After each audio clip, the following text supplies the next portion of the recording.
Hello दोस्तों, स्वागत है आपका मेरे YouTube चैनल देवभूमि ज्ञान दर्पण में। तो उत्तराखंड परीक्षावाणी संक्षिप्त की सीरीज में हम देख रहे थे राज्य और देश में प्रथम। इसका पहला भाग हम डिस्कस कर चुके हैं। आज ये इसका दूसरा पार्ट है जिसमें हम कुछ महत्वपूर्ण टॉपिक्स डिस्कस करेंगे। परीक्षावाणी बुक के अतिरिक्त भी अन्य स्रोतों से बहुत सी महत्वपूर्ण जानकारियाँ मैंने जुटाई हुई हैं जो कि इस वीडियो में इंक्लूड की गई हैं। तो आप वीडियो को एंड तक ज़रूर देखें क्योंकि ये आपके सभी आगामी एग्ज़ाम्स जैसे कि सचिवालय रक्षक है या वीडियो है या फिर आपका उत्तराखंड पुलिस दरोगा है, इन सब के लिए महत्वपूर्ण हो सकती हैं।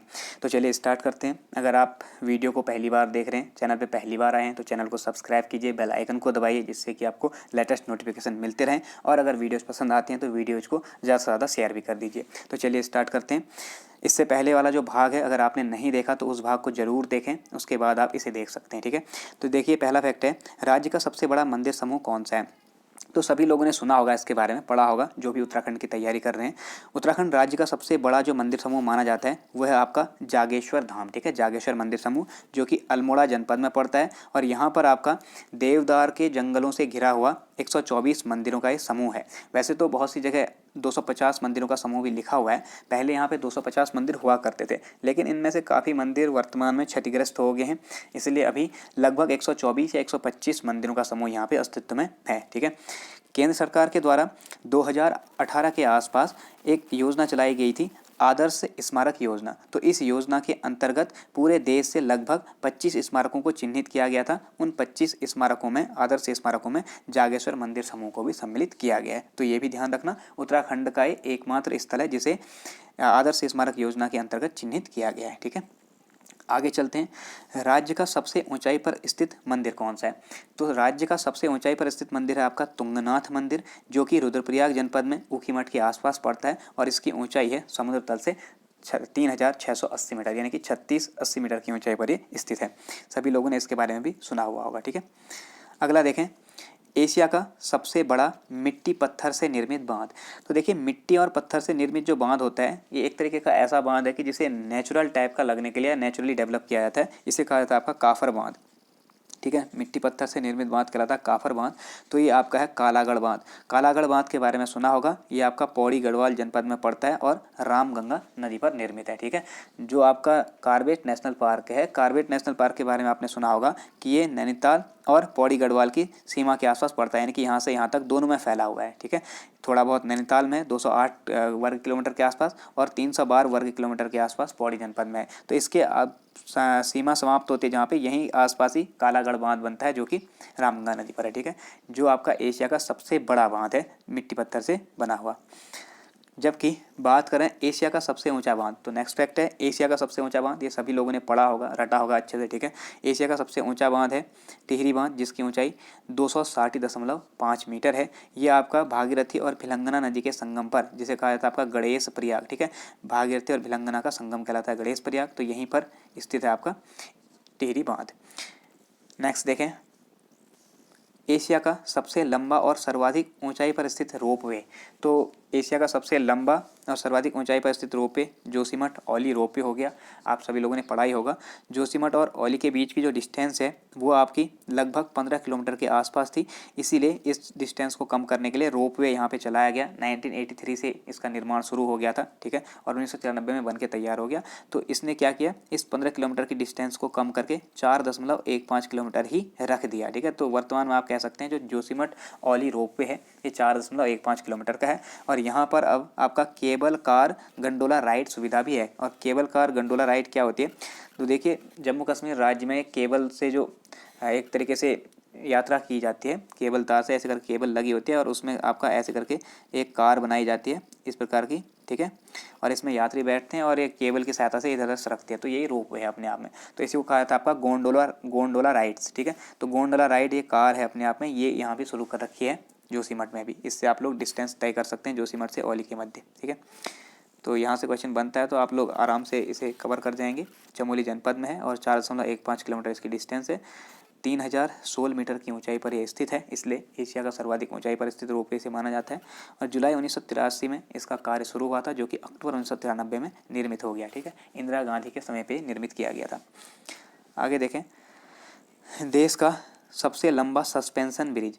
सस्पेंशन ब्रिज कहने का अर्थ होता है आपका झूला पुल, ठीक है, जिसमें आप बहुत सारी लोहे की ऐसी रस्सियाँ लगी होती हैं, झूल सकता है, जो हिलता है, वो है झूला पुल। तो देश का सबसे लंबा सस्पेंशन ब्रिज, सभी लोगों ने पढ़ा होगा, ये 2020 की सबसे फेमस न्यूज़ थी, डोबरा चांटी पुल।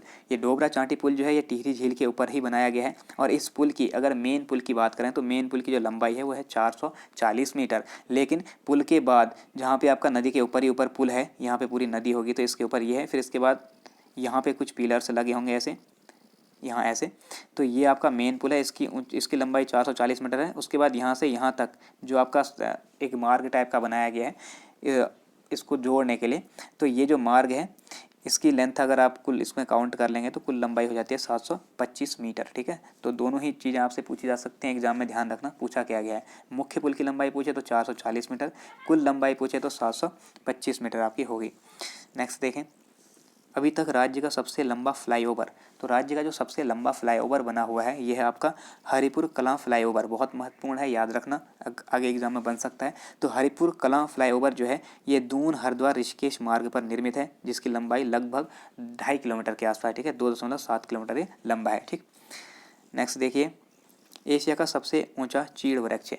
तो ये क्वेश्चन तो BS धामी बुक में पहले कवर किया जा चुका था, अभी वो गिर गया है, तो ये एक तरीके से करंट का भी क्वेश्चन बन गया। तो एशिया का सबसे ऊंचा जो चीड़ वृक्ष है ये मोरी ब्लॉक उत्तरकाशी में स्थित था, जिसकी ऊंचाई लगभग 60.65 मीटर आंकी गई थी, ठीक है। तो 60 मीटर ऊंचाई वृक्ष था और 230 वर्ष से इसकी उम्र थी। यह वृक्ष 8 मई 2007 को गिर गया था, ठीक है।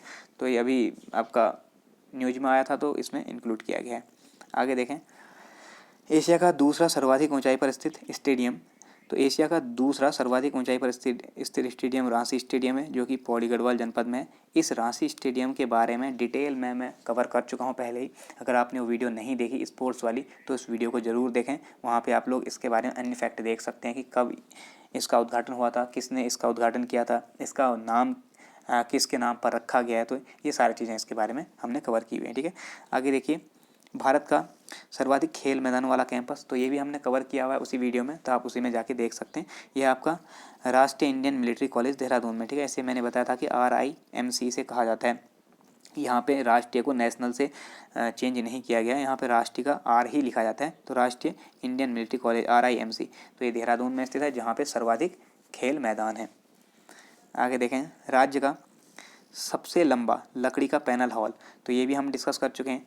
राज्य का सबसे लंबा लकड़ी का पैनल हॉल वहीं है जहाँ पे आपका पहला वन अनुसंधान संस्थान जो संग्रहालय था, संग्रहालय स्थापित किया गया था, ठीक है। तो वन संग्रहालय 1914 में स्थापित किया गया था चांदबाग देहरादून में। तो वहीं पर आपका ये वन अनुसंधान संस्थान का लकड़ी से निर्मित पैनल हॉल भी स्थित है, ठीक है। हमने बात की थी कि इस संग्रहालय में 18,000 काष्ठ नमूने स्थित हैं। इससे पहले वाली वीडियो में भी बात की है, पहले भी हम बता चुके हैं, ठीक है।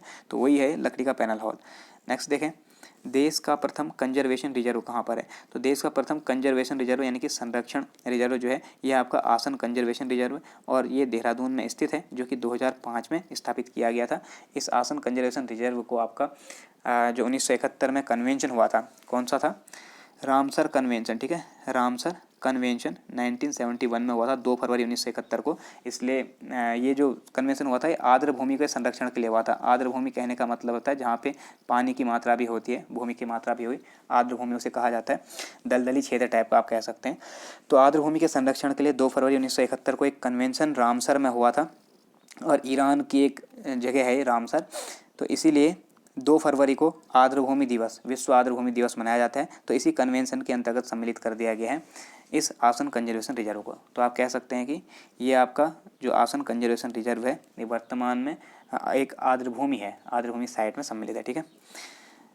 अगला देखें, देश का पहला ऑयल म्यूजियम। तो देश का पहला ऑयल म्यूजियम आपका स्वर्ण जयंती संग्रहालय है, जो कि देहरादून में ONGC के कैंपस में खोला गया है, ठीक। ONGC की स्थापना पूछा जाएगा आपसे, तो 1956 में हुई है देहरादून में, जिसका फुल फॉर्म होता है ऑयल एंड नेचुरल गैसेज, ठीक है।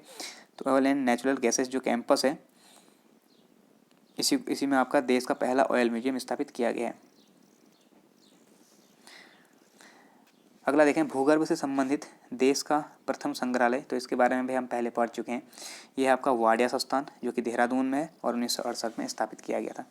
राज्य की पहली महिला मेयर यानी कि महापौर, ठीक है। तो महिला मेयर या महापौर हैं आपकी श्रीमती मनोरमा शर्मा डोबरियाल, और ये देहरादून में बनी थी। देहरादून जो नगर है, महानगर, उसकी महापौर बनी थी। और कब से कब तक? फरवरी 2003 से फरवरी 2008 तक, 5 साल के लिए इन्हें महापौर बनाया गया था। ठीक है। नेक्स्ट देखिए, एशिया का प्रथम इंजीनियरिंग कॉलेज, बहुत ही महत्वपूर्ण, यहाँ से क्वेश्चन कई बार पूछा गया है, तो इसके बारे में आपको सारी जो इंपॉर्टेंट फैक्ट हैं वो पता होने चाहिए।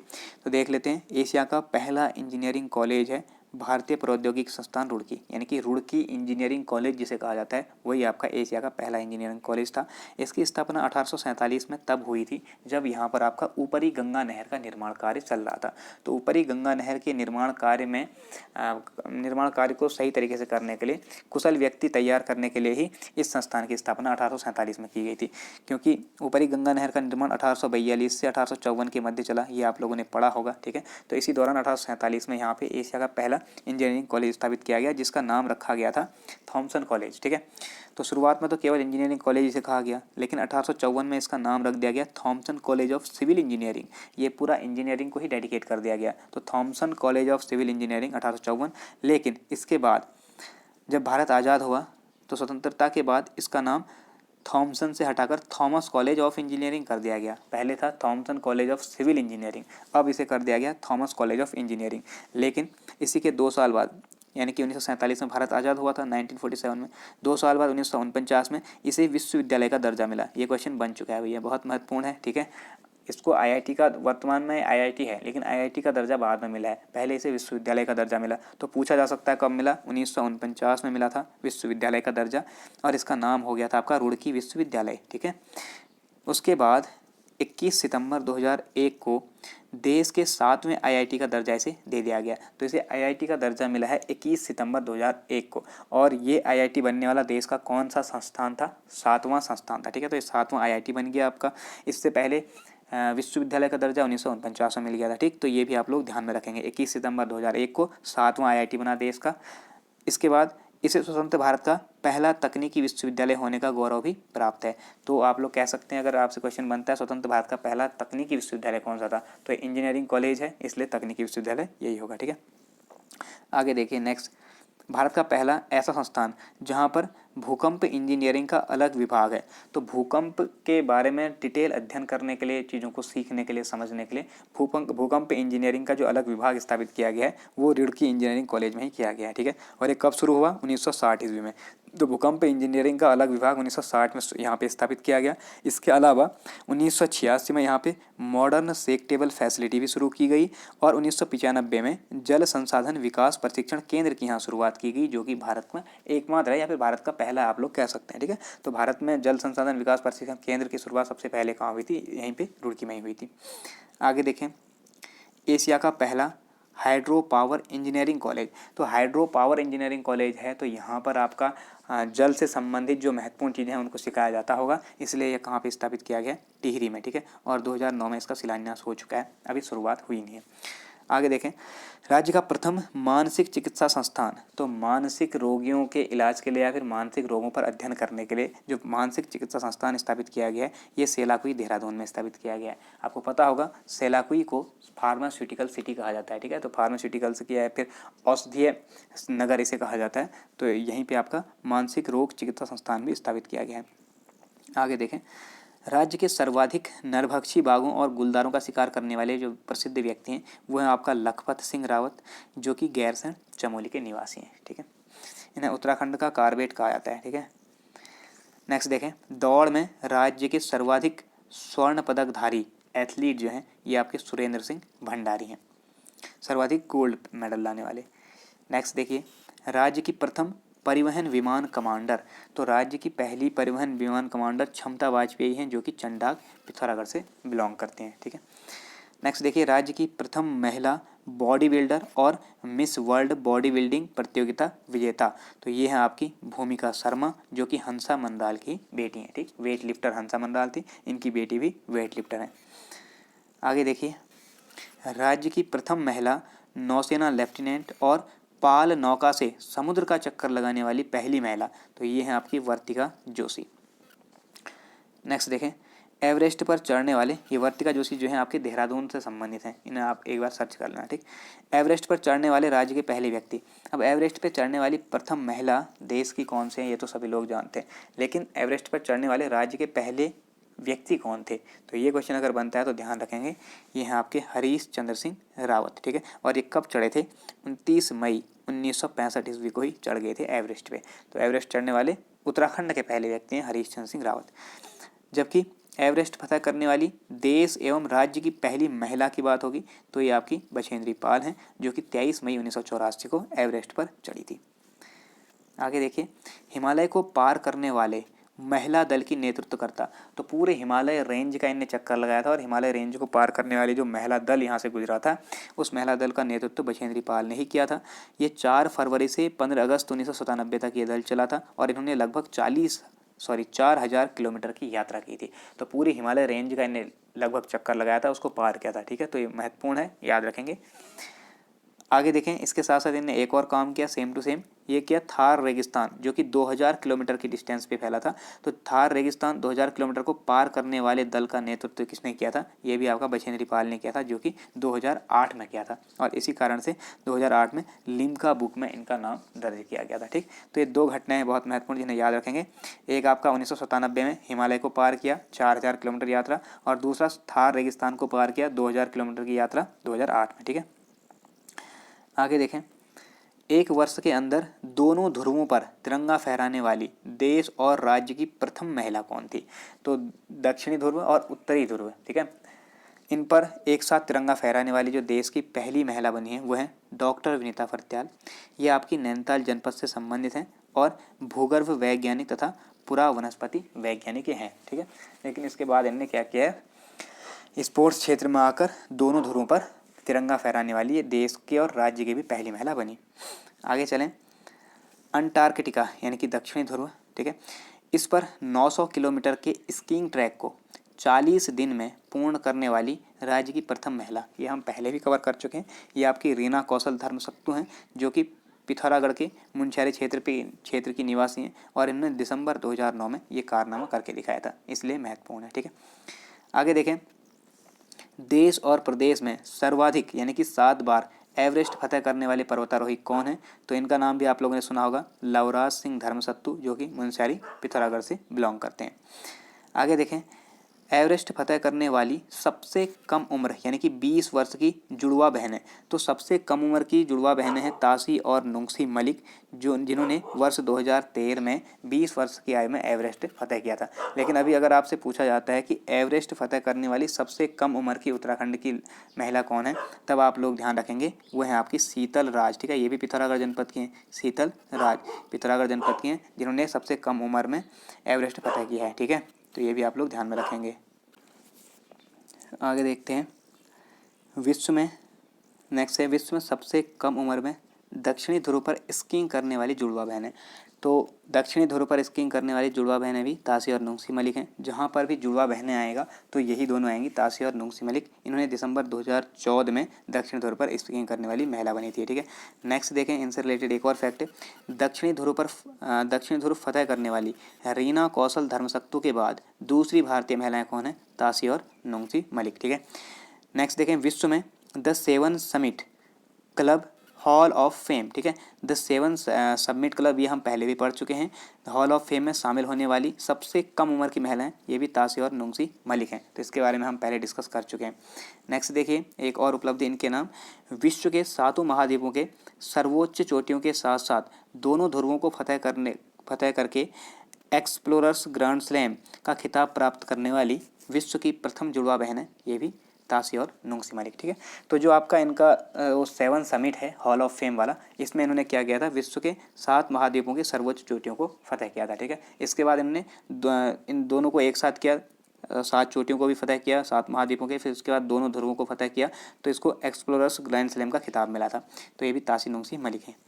नेक्स्ट देखें, लेह लद्दाख में स्थित खारदुंगला दर्रा, इस दर्रे को बाइक से पार करने वाली प्रथम महिला जो है, ये आपकी उत्तराखंड राज्य की सुचेता सती हैं, जो कि उत्तराखंड राज्य के पिथौरागढ़ जनपद से बिलोंग करती हैं। नेक्स्ट, विश्व का सबसे ऊंचाई पर स्थित और सबसे लंबा ट्रैक, तो विश्व का सबसे ऊंचाई पर स्थित और सबसे लंबा ट्रैक है कालिंदी खाल बद्रीनाथ ट्रैक। ठीक है, ये कालिंदी खाल बद्रीनाथ ट्रैक जो है ये आपका कालिंदी खाल के गंगोत्री से बद्रीनाथ धाम के मध्य है और ये आपका 109 किलोमीटर लंबा है। आप लोगों को क्वेश्चन पूछा जा सकता है एग्जाम में कि जो आपका कालिंदी दर्रा है इसके बारे में सबने सुना होता है, कालिंदी दर्रा किन दो जगहों को जोड़ता है? तो आप ध्यान रखेंगे कालिंदी दर्रा गंगोत्री और बद्रीनाथ धाम को जोड़ता है। ठीक है, कितनी ऊंचाई पर स्थित है? 5980 मीटर की ऊंचाई पर स्थित है कालिंदी दर्रा या फिर कालिंदी जो कालिंदी खाल बद्रीनाथ ट्रैक है। ठीक है, तो विश्व का सबसे ऊंचाई पर स्थित और सबसे लंबा ट्रैक हो जाएगा कालिंदी खाल बद्रीनाथ ट्रैक और ये काफ़ी रोमांचकारी ट्रैक है और इसमें लगभग 4 से 5 दिन इस ट्रैक को पूरा करने में लगते हैं। आगे देखिए, प्रदेश का पहला वेटलैंड यानी कि नम भूमि क्षेत्र जिसे अंतर्राष्ट्रीय रामसर साइट घोषित किया गया। तो अभी हमने बात की थी आसन कंजर्वेशन रिजर्व है जिसकी स्थापना 2005 में हुई थी, देहरादून में स्थित है, तो इसे रामसर साइट में शामिल किया गया है। ठीक है, और रामसर कन्वेंशन कब हुआ था? 2 फरवरी 1971 को। अंतर्राष्ट्रीय आर्द्रभूमि दिवस कब मनाया जाता है? 2 फरवरी को। तो ये भी आप लोग ध्यान में रखेंगे। यहाँ पे देखिए 2005 में स्थापित इसे लिखा गया है। आगे देखें, राज्य का पहला एक्यूप्रेशर पार्क कहाँ बनाया गया है? तो एक्यूप्रेशर एक विधि है रोगों को ठीक करने की, आप लोगों ने इसके बारे में सुना होगा, नहीं सुना है तो आप लोग सर्च कर सकते हैं। तो ये आपका सुशीला तिवारी हर्बल गार्डन में बनाया गया है जो कि ऋषिकेश में स्थित है। ठीक है, तो सुशीला तिवारी हर्बल गार्डन ऋषिकेश में पहला एक्यूप्रेशर पार्क बनाया गया है। आगे देखिए, राज्य का सबसे बड़ा कैक्टस पार्क, कैक्टस क्या होता है? सिंपल भाषा में कह सकते हैं नागफनी। ठीक है, तो राज्य का सबसे बड़ा कैक्टस पार्क कहाँ विकसित किया गया है? मालसी डियर पार्क यानी कि देहरादून जू में। देखिए भैया, जो मालसी डियर पार्क है इसकी स्थापना बहुत पहले हो चुकी है। कब? 1976 में इसे स्थापित किया गया था, लेकिन ये मालसी डियर पार्क जो है इसे 2016 के आसपास देहरादून जू के रूप में उच्चीकृत कर दिया गया, यानी कि इसको एक तरीके से पुनरुद्धार इसका किया गया और इसे देहरादून जू घोषित कर दिया गया। तो देहरादून जू है और मालसी डियर पार्क ये दोनों एक ही चीज़ है। ठीक है, तो कैक्टस पार्क यहीं पे स्थापित किया गया है। यहाँ पर नागफनी की लगभग 450 विभिन्न प्रजातियाँ उगाई गई हैं। मालसी डियर पार्क की स्थापना 1976, ठीक है, और 25 हेक्टेयर क्षेत्रफल में फैला हुआ है। अगला देखें, देश और राज्य की प्रथम रामायण वाटिका बहुत ही ज़्यादा महत्वपूर्ण है, इसको इम्पोर्टेंट माना है, आगे क्वेश्चन बन सकता है किसी भी एग्जाम में। तो देश और राज्य की प्रथम रामायण वाटिका है, तो रामायण से संबंधित चीज़ें इसमें स्थापित की गई होंगी। तो क्या स्थापित की गई है? देखें, पहली बात तो समझें कि कहाँ स्थापित है। ये हल्द्वानी नैनीताल में स्थापित की गई है। ठीक है, तो हल्द्वानी में है रामायण वाटिका। ये आपका जो वर्तमान में संजीव चतुर्वेदी जी हैं वन संरक्षक जो हैं, ठीक है, यानी कि IFS हैं, तो संजीव चतुर्वेदी के प्रयासों से ही इसे स्थापित किया गया है। संजीव चतुर्वेदी जी के प्रयासों से बहुत काम किए गए हैं, जैसे मसाला गार्डन है या फिर आपका घास संरक्षिका है रानीखेत में। ठीक है, ऐसे आपका वन हीलिंग सेंटर है और ऐसे आपका ये रामायण वाटिका है। तो वनों से संबंधित पौधों के संरक्षण के लिए, प्रजातियों के संरक्षण के लिए जितने भी कार्य किए जा रहे हैं उन सब में अग्रणी रहे हैं संजीव चतुर्वेदी जी, तो इनके प्रयासों से स्थापित किया गया है।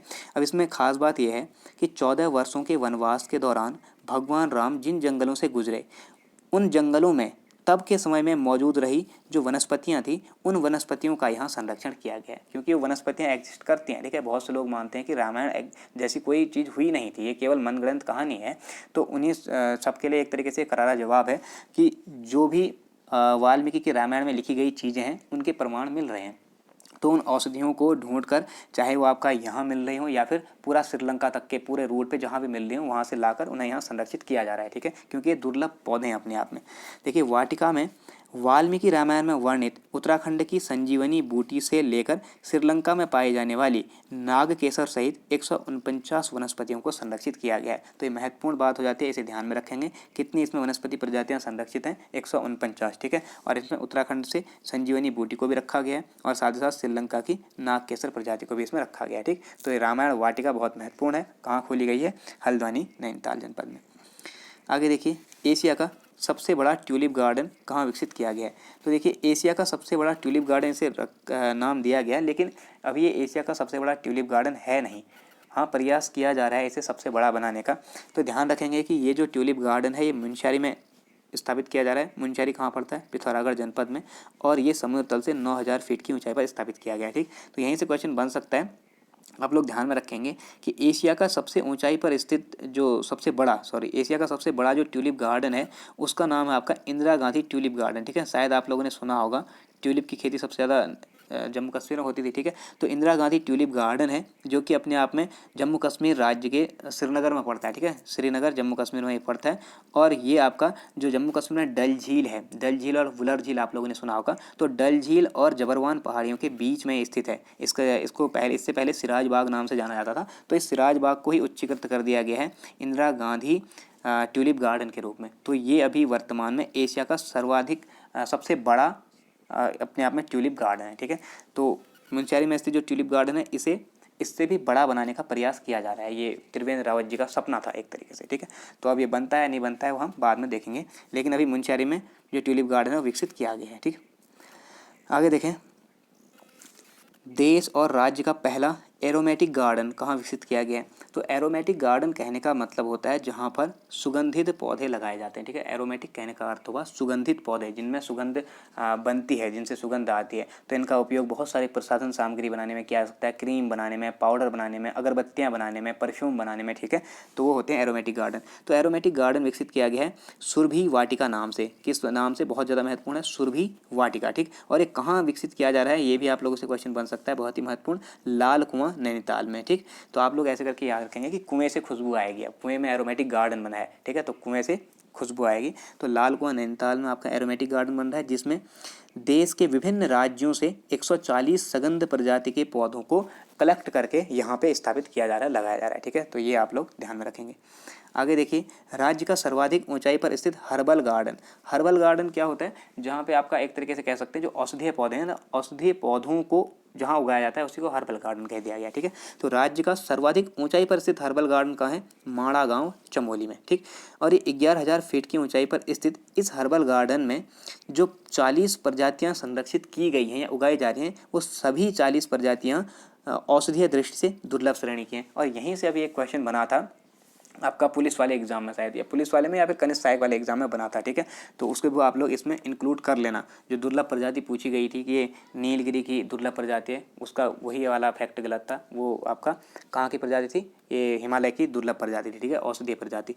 तो उसका नाम अभी मैं भूल रहा हूँ, आप लोग एक बार देख लेना पेपर में। तो 11,000 फीट की ऊंचाई पर स्थित इस हर्बल गार्डन में जो प्रजातियाँ हैं 40, ये सभी की सभी दुर्लभ श्रेणी की हैं। और इनमें से कई प्रजातियाँ IUCN की लाल सूची के अंतर्गत लुप्तप्राय और खतरे में है, ठीक। तो ये बहुत महत्वपूर्ण हो जाता है। हर्बल गार्डन कहाँ विकसित किया गया? माड़ा गाँव, चमोली में।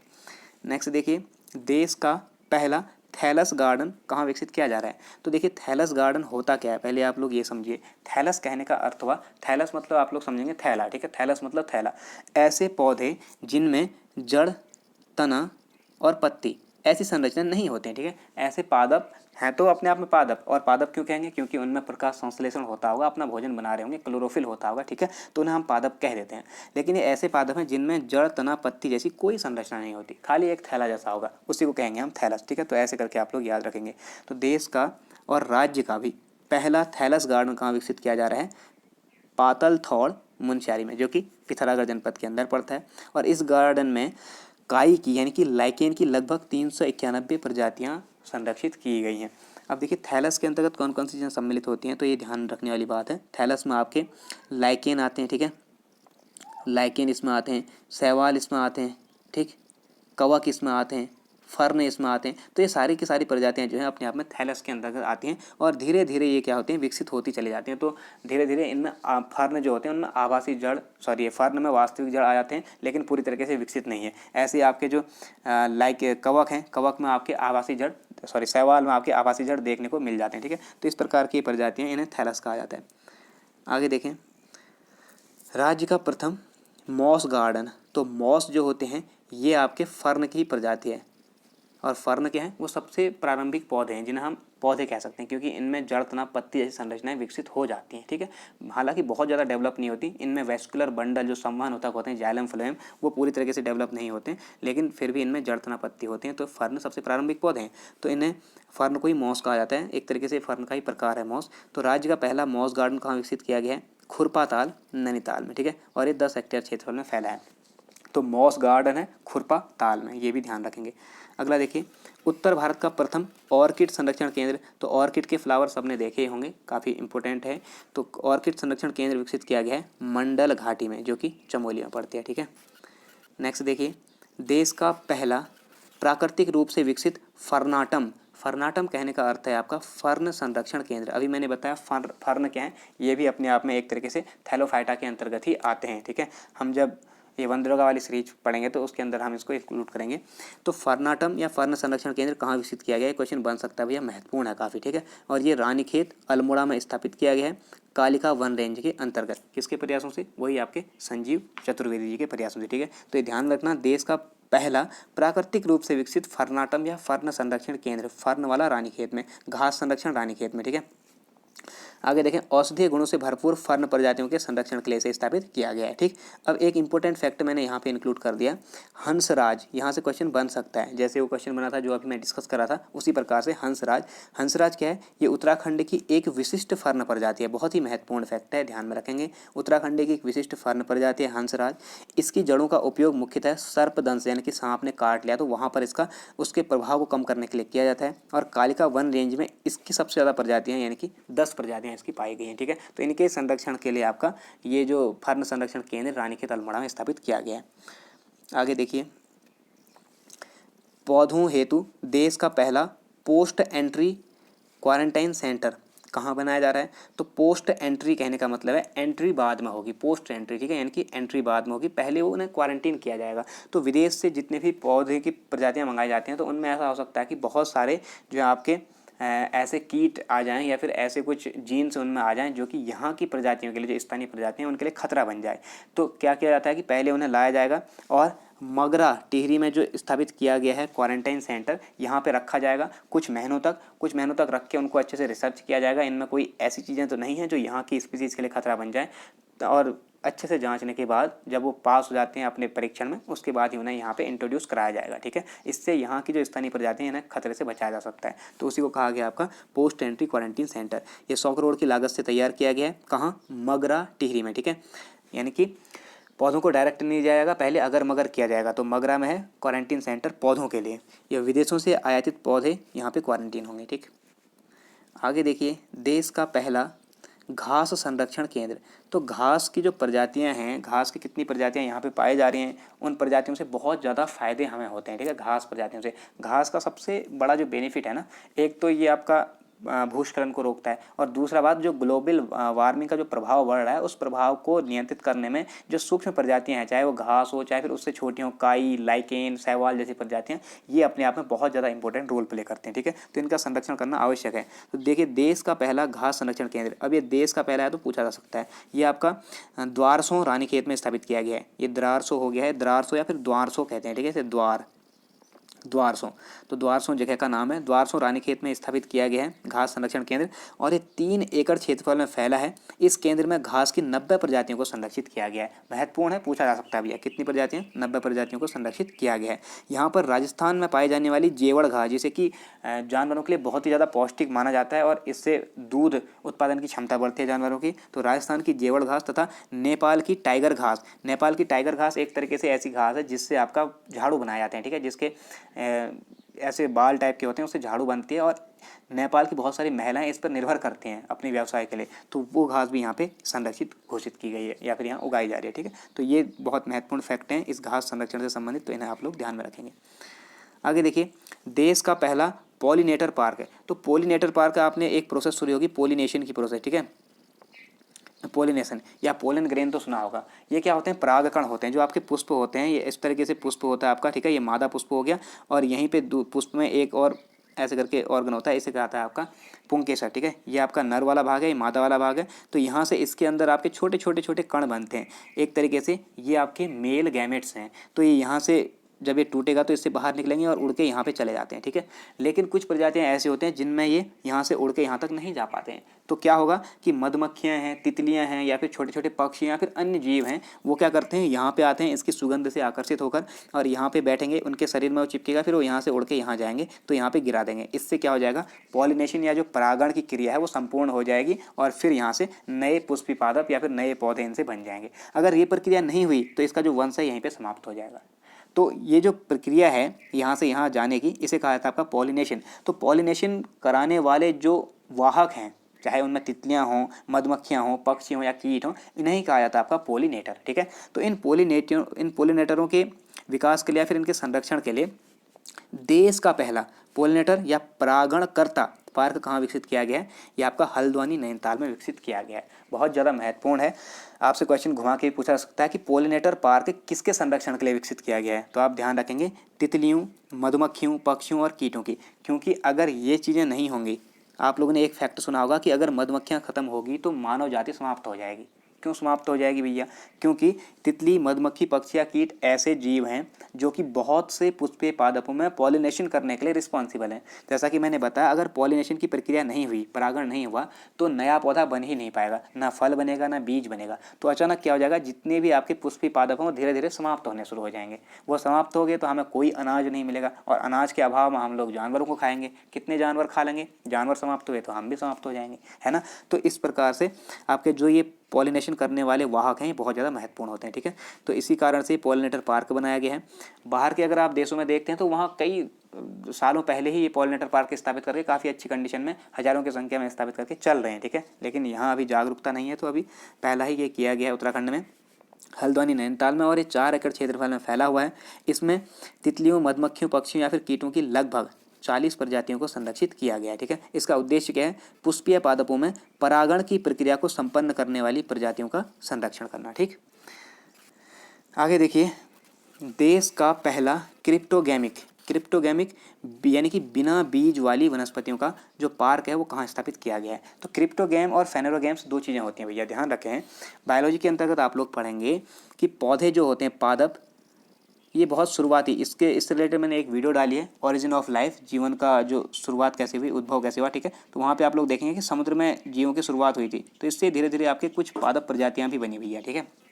तो जो शुरुआत में पादप प्रजातियाँ बनी, तो ऐसे थोड़ा कि पादप बना और पहले इनने अपना फूल बनाया, बीज बनाए और फल बना लिया, सब कुछ बना लिया, ऐसा नहीं होगा ना। पहले तो आपके शुरुआती पादप बने होंगे, बहुत सिंपल से। तो पादप प्रजातियाँ 2 प्रकार की होती हैं अपने विकास क्रम के आधार पर। पहले होते हैं आपके क्रिप्टोगेम्स, ठीक है, यानी कि जो यहाँ पे लिखा हुआ है क्रिप्टोगेम। दूसरे होते हैं आपके फेनेरोगेम्स, ठीक है। तो क्रिप्टोगेम्स ऐसे होते हैं, क्रिप्टो कहने का मतलब होता है एक तरीके से आभासी, यानी कि गुप्त है, जहाँ पे दिखाई नहीं देता। ये ऐसे पौधे होते हैं जिनमें फूल, फल या बीज बनाने की टेंडेंसी नहीं होती है। तो बिना बीज वाली वनस्पतियाँ लिखा हुआ है, ना ही यहाँ पे फूल बनेगा, तो फूल नहीं बना तो फल भी नहीं बनेगा, फल नहीं बना तो बीज भी नहीं बनेगा, तो ये कुछ भी नहीं बनाती हैं, ठीक है। तो ऐसे प्रजातियाँ कहलाएंगी क्रिप्टोगैमिक। जबकि फेनेरोगेम्स क्या होते हैं? ऐसे पादप होते हैं जिनमें फूल, फल और बीज तीनों चीज़ें बनती हैं, दिखाई देती हैं, तो इन्हें कहा जाता है फेनेरोगेम्स। इसमें आपके सारे के सारे प्लांट आते हैं, एंजियोस्पर्म और जिम्नोस्पर्म, जो आप लोग देख सकते हैं, जिनमें फल लगते हैं, जो आप खाते हैं, ठीक है। और इसमें आते हैं छोटे प्लांट, जैसे अभी हमने कहा शैवाल है थैलोफाइटा के अंदर, ठीक है, फर्न है, या फिर आप लोगों का अन्य चीज़ें हैं, मॉसेज हैं, ठीक है। तो इस प्रकार की चीज़ें, काई, लाइकेन, वो सब इसमें आते हैं, ठीक। तो यहाँ पे आपका क्रिप्टोगैमिक पार्क कहाँ विकसित किया गया है पूछा जा रहा है, देश का पहला। तो ये आपका देवन, जो कि चक्राता देहरादून में पड़ता है, यहाँ पे विकसित किया गया है। इस गार्डन में क्रिप्टोगेम्स की लगभग 76 प्रजातियाँ सम्मिलित की गई हैं। इस गार्डन में तैयार की गई प्रजातियाँ जुरैसिक युग में पाई जाती थी। तो ये मेन ध्यान रखा गया है कि जुरैसिक युग क्यों कहा गया, क्योंकि बहुत ही प्राचीन समय में पाई जाती होंगी, जब बिल्कुल शुरुआत हो रही थी जीवन की, ठीक है। ये पादप एक बहुत ही इंपॉर्टेंट रोल प्ले करते हैं, बहुत ही ज़्यादा इंपॉर्टेंट एक कैरेक्टरिस्टिक फीचर दिखाते हैं। वो क्या है कि ये पादप प्रदूषित क्षेत्रों में नहीं उगते हैं, सभी नहीं, केवल कुछ, जैसे आपका लाइकेन है, ठीक है। लाइकेन क्या होता है ये हम लोग डिस्कस करेंगे बाद में। लाइकेन आपका एक जीव नहीं है, ये शैवाल और फंजाई दोनों का मिश्रण होता है, ठीक है, लाइकेन। तो ये प्रदूषित क्षेत्रों में नहीं उगते हैं, इसलिए इन्हें इन्वायरमेंट का सबसे अच्छा इंडिकेटर माना जाता है, यानी कि इन्हें बायो इंडिकेटर कहा जाता है। तो बायो इंडिकेटर के रूप में किसे जाना जाता है, आएगा कभी क्वेश्चन, तो ध्यान रखना, लाइकेन को कहा जाता है बायो इंडिकेटर। क्यों? क्योंकि ये ऐसी जगहों पे नहीं उग पाएंगे जहाँ पे वायु प्रदूषण ज़्यादा है, ठीक है। वायु प्रदूषण में आपकी SO2 की मात्रा ज़्यादा होगी, तो ये वहाँ पे उगेंगे ही नहीं। तो इससे आप समझ जाएंगे कि यहाँ की वायु शुद्ध नहीं है, ठीक। इसके साथ साथ देखें, क्रिप्टोगेम्स के सबसे प्रसिद्ध समूह कौन से हैं? शैवाल है, लाइकेन है, काई है, फर्न है, ये सारी चीज़ें, ठीक है। तो ये मैं आपको बता चुका हूँ। आगे देखिए, देश का पहला मसालों का बगीचा यानी कि मसाला उद्यान, ये कहाँ विकसित किया गया है? ये क्वेश्चन तो पूछा गया था आपका एग्जाम में। तो मसाला उद्यान या स्पाइस गार्डन जो है, ये आपका सोनी रानीखेत में स्थापित किया गया, जो कि अल्मोड़ा जनपद में पड़ता है, और इसका नाम है हिमालयन स्पाइस गार्डन, ठीक है। अगला देखिए, प्रदेश का सबसे बड़ा जैव विविधता पार्क, बायोडाइवर्सिटी। ये तो बायोडाइवर्सिटी कहने का अर्थ हुआ, सामान्य शब्दों में कहूँ तो जीवों के मध्य अंतर। अगर आप मनुष्य को देखें और उसकी तुलना करते हैं पेड़ से, ठीक है। तो आपको बहुत सारे अंतर दिखाई देंगे इन दोनों में, तो इसी को जैव विविधता कहा जाता है। ऐसे ही मनुष्य और मनुष्य के बीच में अंतर है, मनुष्य और गाय के बीच में अंतर है, मनुष्य और बंदर के बीच में अंतर है, तो आप लोग देख पाएंगे, उसी को बायोडाइवर्सिटी कहा जाता है। और बायोडाइवर्सिटी आपका अर्थ में जीवन का आधार है, और क्यों है ये मैं आपको वन दरोगा वाली वीडियो में बताऊंगा। अगर आपने जानना है तो उस वीडियो को आप देख सकते हैं, जो मैं जल्दी ही पोस्ट करूँगा, ठीक है। तो बायोडाइवर्सिटी जो है ये जीवन का आधार है, और इस बायोडाइवर्सिटी को विकसित करने के लिए सबसे बड़ा जैव विविधता पार्क कहाँ विकसित किया गया है, ये हल्द्वानी नैनीताल में। अभी हमने हल्द्वानी नैनीताल में देखा था पॉलिनेटर पार्क, मैंने बताया था कि पॉलिनेशन के बिना आपका मनुष्य जाति समाप्त हो सकती है, ठीक है, अगर पॉलिनेशन नहीं हो रहा है तो। अब यहाँ पे मैं कह रहा हूँ कि बायोडाइवर्सिटी भी जीवन के लिए बहुत ज़्यादा इंपॉर्टेंट है। तो इन सबसे दोनों से रिलेटेड, जीवन से रिलेटेड दोनों महत्वपूर्ण जो आपके पार्क स्थापित किए गए हैं वो हल्द्वानी में ही स्थापित किए गए हैं, ये ध्यान में रखना, ठीक है। और ये 18 एकड़ क्षेत्र में फैला हुआ है। आगे देखिए, देश का पहला, ये भी देश का पहला है तो इम्पोर्टेंट हो जाता है, देश का पहला one healing centre. One healing क्या हुआ, वन मतलब तो आप समझते हैं कि जंगल हुआ, हीलिंग कहने का अर्थ होता है घाव भरना, ठीक है, जख्म भरना। तो वन हीलिंग सेंटर क्या है, ये एक तरीके से प्राकृतिक रूप से उपचार करने का एक केंद्र है, और ये विकसित किया गया है आपका कहाँ, रानीखेत अल्मोड़ा में। सिंपल सी बात है, रानीखेत अल्मोड़ा में क्या कर दिया है, जो चीड़ का जंगल है, क्योंकि चीड़ आपका उत्तराखंड के सबसे ज़्यादा क्षेत्र में पाया जाता है, तो अधिकांश यहाँ चीड़ के ही पौधे हैं। तो चीड़ के एक जो जंगल है पूरा, उसको वन हीलिंग सेंटर के रूप में विकसित किया गया है, जहाँ पे आपका चीड़ के पेड़ों के मध्य कुछ लकड़ी के घर बनाए गए हैं छोटे छोटे, ठीक है, जो पेड़ों में आधे पेड़ में लटके हुए होते हैं, उस टाइप के घर बनाए गए। वहाँ बैठ के आदमी योग कर सकता है, ध्यान कर सकता है, यानी कि मेडिटेशन कर सकता है। तो मेडिटेशन करने से बहुत से रोग ठीक होते हैं। इसके अलावा चीड़ से निकलने वाला जो रेजिन है, उस रेजिन के कॉन्टैक्ट में अगर आप रहते हैं तो उसमें क्षमता होती है कि वो आपके बॉडी में वाइट ब्लड सेल्स के काउंट को इंक्रीज कर दे, यानी कि श्वेत रुधिर कणिकाओं की संख्या को बढ़ा सकता है। और आप लोग जानते होंगे कि जो वाइट ब्लड सेल्स हैं, यानी कि WBC जो होते हैं, वो आपको रोगों से लड़ने के लिए प्रतिरोधक क्षमता को बढ़ाते हैं, ठीक है। तो इसीलिए यहाँ पे यात्री आते हैं और इस वन हीलिंग सेंटर में क्या करते हैं, उस चीड़ के पेड़ से लिपट कर बहुत सारा टाइम उसके साथ व्यतीत करते हैं। तो इससे क्या होता है, जो उसका निकलने वाला जो रेजिन है वो वायु के द्वारा आपके शरीर तक पहुँचता है और आप में वाइट ब्लड सेल्स को इंक्रीज करता है, ठीक है। तो इस तरीके का कुछ सिस्टम यहाँ पे बनाया गया है, उसी को वन हीलिंग सेंटर कहा गया है। तो आई होप आप लोग थोड़ा समझे होंगे क्या इसका बेसिक थीम है, ठीक है। तो रानीखेत अल्मोड़ा में विकसित किया गया है। वनाग्नि के लिहाज से घातक समझा जाने वाला चीड़ वृक्ष मानव मित्र भी है, और इससे निकलने वाला जो तैलीय यौगिक है श्वेत रक्त कणिकाओं में बढ़ोतरी कर प्रतिरोधक क्षमता में वृद्धि करता है, ठीक है। तो जब हम ब्लड वाला पढ़ेंगे तो उसमें डिटेल में बात करेंगे कि कैसे प्रतिरोधक क्षमता बढ़ती है, कैसे इफेक्ट करती है हमारे शरीर को, ठीक है। अगला देखें, राज्य का पहला सिटी फॉरेस्ट है कहाँ विकसित किया गया, तो सिटी फॉरेस्ट आपका झांझरा वन रेंज देहरादून में स्थापित किया गया है। नेक्स्ट देखिए, राज्य का पहला पाम गार्डन कहाँ विकसित किया गया, तो पहला जो पाम गार्डन है, पाम कहने का मतलब एक तरीके से आपने खजूर का पेड़ देखा होगा ना, तो खजूर जैसे पेड़ वाले जो होते हैं वही पाम ट्री होता है, ठीक है। तो राज्य का पहला पाम गार्डन हल्द्वानी नैनीताल में विकसित किया गया, और पाम प्रजातियों के पौधों के संरक्षण एवं संवर्धन हेतु इसे स्थापित किया गया है।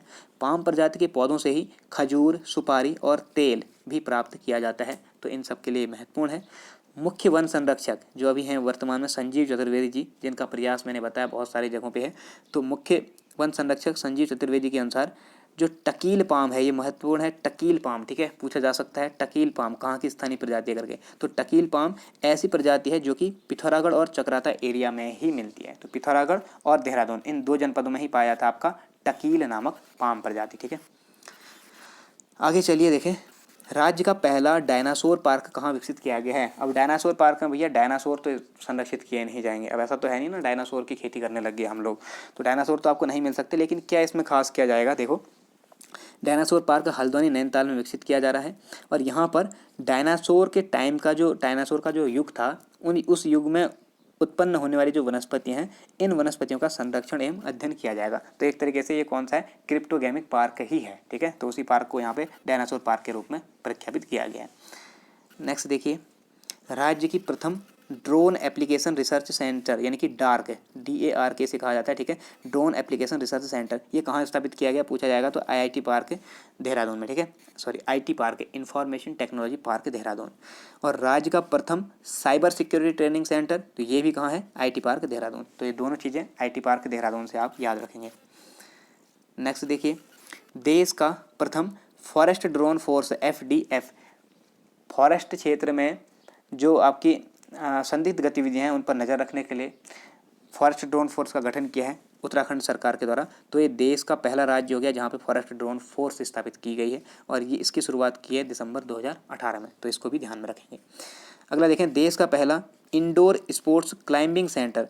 तो इंडोर स्पोर्ट क्लाइंबिंग जहाँ पे आ गई यानी कि पर्वतारोहण हो गया, तो पर्वतारोहण के लिए आपका कौन सा है, नेहरू पर्वतारोहण संस्थान उत्तरकाशी, जिसकी स्थापना 14 नवंबर 1965 ईस्वी में की गई है। ठीक है, तो ये निम्न उत्तरकाशी में है। नेक्स्ट देखिए, राज्य का सबसे ऊंचा तिरंगा कहाँ फहरा रहा है। तो राज्य का सबसे ऊंचा जो तिरंगा है इसे गांधी पार्क रुद्रपुर में फहराया गया है। ये 181 फीट ऊंचा है और 2 अक्टूबर 2021 से फहरा रहा है। ठीक है, तो ये भी ध्यान रखेंगे। नेक्स्ट देखिए, पर्यटकों के लिए राज्य के पहले ट्री हाउस। तो ट्री हाउस की बात मैंने अभी की थी, जो वन हीलिंग सेंटर है वहाँ पे भी ट्री हाउस बनाए गए हैं। ठीक है, चीड़ के 4-5 पेड़ जहाँ आपस में हैं तो वहाँ पे बांस के डंडों से या फिर आपका कुछ अन्य लकड़ियों से बांध के एक घर बना दिया छोटा सा पेड़ों के बीचों बीच, और वहीं पे आपका ये लोग क्या करेंगे, योग करेंगे या फिर ध्यान लगाएंगे इस तरीके से, तो उसे ट्री हाउस कहा गया। तो पर्यटकों के लिए राज्य के पहले ट्री हाउस बनाए जा रहे हैं आपका फाटो वन रेंज रामनगर नैनीताल में। ठीक, वो तो आपका रानीखेत में जो है वन हीलिंग सेंटर है तो वहाँ पे भी ट्री हाउस बनाया गया, और पर्यटकों के लिए जो ट्री हाउस बनाया गया सबसे पहले वो फाटो या फिर फाटा के जो जंगल हैं, फाटा वन रेंज, यहाँ पे रामनगर नैनीताल में यहीं पे बनाए जा रहे हैं। ठीक है, आगे देखिए, पर्यटकों हेतु देश का पहला क्रोकोडाइल ट्रेल कहाँ विकसित किया जा रहा है। तो क्रोकोडाइल ट्रेल या फिर एक क्रोकोडाइल ट्रैक होगा। ठीक है, तो जो भी है तो इसे ट्रेल रूप में भी कई जगह लिखा हुआ है। तो पर्यटकों हेतु क्रोकोडाइल के लिए जो क्रोकोडाइल ट्रेल विकसित किया जा रहा है ये आपका खटीमा उधम सिंह नगर के सुरई वन रेंज या फिर सुरई इको रेंज में विकसित किया जा रहा है। ठीक है, तो ये भी ध्यान रखें। नेक्स्ट देखिए, देश का पहला लिक्विड मिरर टेलीस्कोप, मैंने इसको अच्छे से पढ़ा हुआ है, ILMT। इसके बारे में जितने महत्वपूर्ण फैक्ट हो सकते हैं हमने उस पर कवर किए हुए हैं। ठीक है, कितना इसका व्यास है, कौन कौन से देशों का यहाँ पे सहयोग मिला है, कितने देशों का सहयोग मिला है, कितनी लागत लगी है, सारी चीज़ें। ठीक है, तो IMLT जो स्थापित किया गया है देवस्थल नैनीताल में स्थापित किया गया है, किसके द्वारा, एरीज के द्वारा। तो इसे आप लोग उसमें जाके देख सकते हैं। नेक्स्ट देखिए, प्लास्टिक से डीजल बनाने का देश का पहला संयंत्र कहाँ स्थापित किया गया।